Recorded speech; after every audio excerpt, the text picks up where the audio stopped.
Opinión y análisis de los hechos noticiosos. Una mirada diferente con Juan Cruz Olmeda.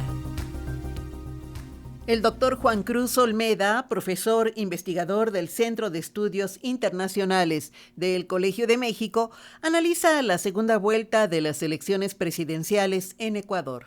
Entre Luisa González y Daniel Noboa se decide hoy quién será electo para desempeñar la presidencia de Ecuador por el periodo que resta para que culmine el mandato de Guillermo Lasso.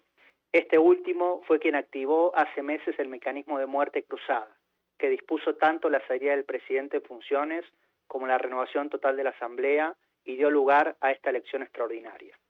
Quienes compiten el día de hoy son los que obtuvieron mayor cantidad de votos en la primera vuelta acontecida el pasado 20 de agosto y representan dos proyectos bien diferentes, en un contexto en el que el país se enfrenta a una ola de violencia sin precedentes en las últimas décadas. Luisa González, que podría convertirse en la primera mujer en presidir el país, es la representante del correísmo, la fuerza que dominó la vida política ecuatoriana durante más de una década. Fue la candidata más votada en la primera vuelta con el 33% de los votos y se propone retomar el modelo que en su momento llevó adelante el expresidente Rafael Correa. Paradójicamente, esta es una de sus principales fortalezas, pero también una de sus grandes debilidades.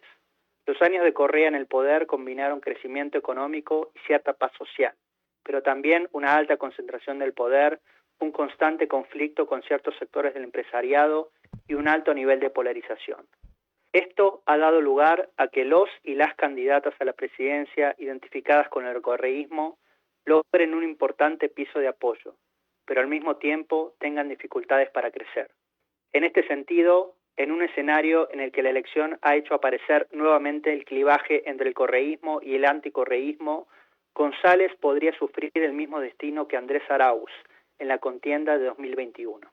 El entonces candidato correísta obtuvo una cantidad similar de votos en primera vuelta a los que ahora cosechó González, para luego perder el balotaje con Guillermo Lasso. Por otro lado, Daniel Noboa fue la gran sorpresa en la primera vuelta, en la que obtuvo 23% de los votos sin que las encuestas previas lo anticiparan. De ser electo presidente también sentaría un precedente, ya que se convertiría en el mandatario más joven en la historia del país. Su apellido no resulta desconocido para la ciudadanía, ya que es el hijo de Álvaro Noboa, uno de los empresarios más ricos del Ecuador y quien también jugó un activo rol en la política del país. Su poca experiencia política solo cuenta en su currículum con haber sido asambleísta durante los últimos 2 años y su irrupción como una cara nueva en la escena que han permitido a Daniel Noboa proponerse como una figura superadora de la polarización que ha aquejado al país. Al mismo tiempo, sin embargo, ha debido apelar al voto anticorreísta para poder llegar con chances a esta segunda vuelta. Y por lo tanto, inevitablemente, para muchos votantes aparece como la continuidad de Lasso. Esto último, no solo por su identificación con los intereses de la élite económica, sino también porque de ser electo llegaría al poder, igual que lo hizo Lasso, en una posición de importante fragilidad en términos legislativos y en cuanto a poder territorial. Es que sea cual sea el resultado del día de hoy, el correísmo tendrá la bancada más numerosa en la Asamblea Nacional e incluso gobierna las ciudades más importantes del país, incluyendo no solo a Quito, sino también a Guayaquil, que durante décadas fue un bastión conservador.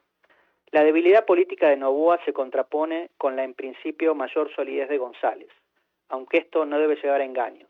En caso de ser electa, también deberá buscar sumar aliados más allá del núcleo duro y probablemente evitar caer en la polarización extrema que se vivió en los últimos años de las presidencias de Correa. Sin embargo, sea quien asuma la presidencia, deberá como prioridad enfrentar la violencia que azota al país como consecuencia de la proliferación del crimen organizado. Esta es sin duda una presencia que no existía o estaba muy limitada hace algunos años, pero que ahora ha llevado a cifras récord en cuanto a homicidios. Y la propia política no ha salido indemne de esta transformación. Durante la campaña, diferentes candidatos se vieron afectados por situaciones de violencia y el evento más dramático fue el asesinato de Fernando Villavicencio, quien competía por la presidencia con un discurso centrado en el combate a la corrupción y a los grupos criminales. Lo anterior se suma a un contexto de bajo crecimiento económico y a un aumento sustantivo de la deuda, que derivó en acuerdos con el Fondo Monetario Internacional que, sumados a la dolarización, limitan el margen de maniobra de cualquier gobierno. Como ya se mencionó, otro factor relevante es que el periodo de gobierno solo será de 2 años, en tanto se limitará a culminar el mandato de Lasso, que termina en 2025. Muy probablemente en ese lapso no podrán resolverse por completo los grandes problemas del país, pero ese periodo servirá para saber si la crisis política que quedó en evidencia con la salida de Lasso logra revertirse o simplemente se profundiza, con las consiguientes consecuencias negativas en términos de apatía ciudadana. Para Radio Educación, Juan Cruz Olmeda, profesor investigador del Centro de Estudios Internacionales del Colegio de México.